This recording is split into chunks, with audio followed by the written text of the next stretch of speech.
आज सवेरे नई दिल्ली में प्रधानमंत्री के निवास स्थान पर श्रीमती गांधी की हत्या करने की कोशिश की गई। Indira Gandhi, the Prime Minister of India, has been shot and very gravely wounded. The incident only happened within the last few hours. Good evening. Indira Gandhi, ruler of the world's largest democracy, died today, shot down by two of her own bodyguards.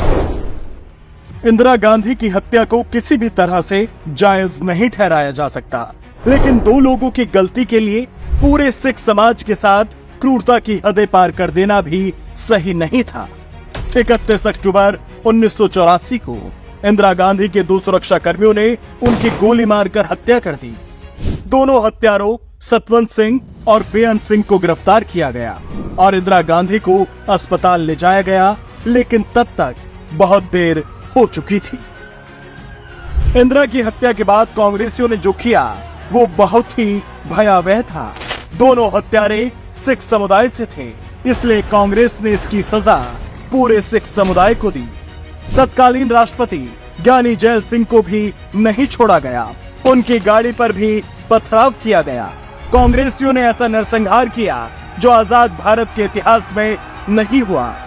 31 अक्टूबर की शाम ढलते ढलते सिख समुदाय के लोगों के घर जलने शुरू हो गए थे। उधर आसमान में ढलते सूरज की लाल रोशनी थी और इधर धरती सिखों के खून से लाल थी। जो सिख जहां दिखा उसे वहां निशाना बनाया गया। कहीं बसों से उतार कर मारा जाने लगा तो कहीं बाइक सहित आग लगा दी गई।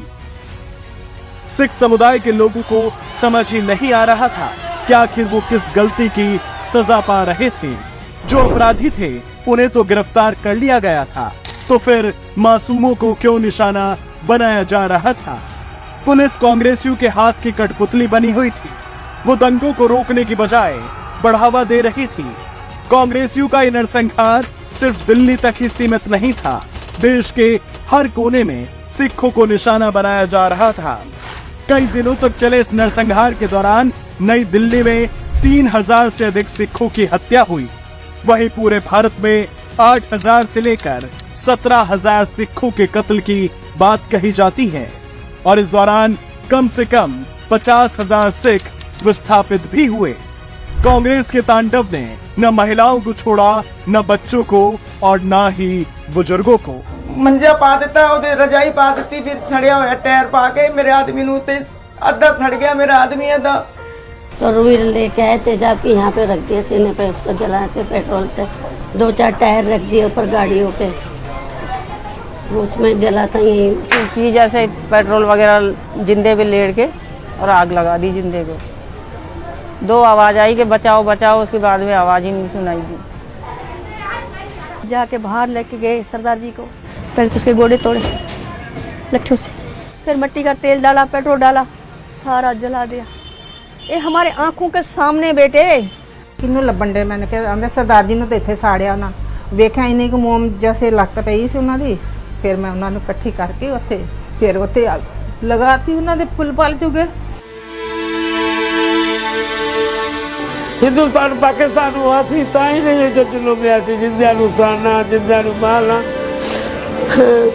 अच्छे के हिंदुस्तान वासी नहीं सी, हिंदुस्तान के रहने वाले सी तो गांधी परिवार ने सिखों के साथ हुई बर्बरता पर अफसोस नहीं जताया, उनके दर्द को बांटने की कोशिश नहीं की, बल्कि उनके जख्मों को कुरेदने का काम किया। 19 नवंबर को राजीव गांधी ने अपने भाषण में सिखों के प्रति संवेदना प्रकट करने की बजाय कहा कि जब कोई बड़ा पेड़ गिरता है तो धरती हिलती है। तो क्या राजीव गांधी ये कहना चाह रहे थे कि इंदिरा की हत्या के बदले हजारों सिखों का कत्ल मामूली बात थी? इंदिरा जी की हत्या हुई थी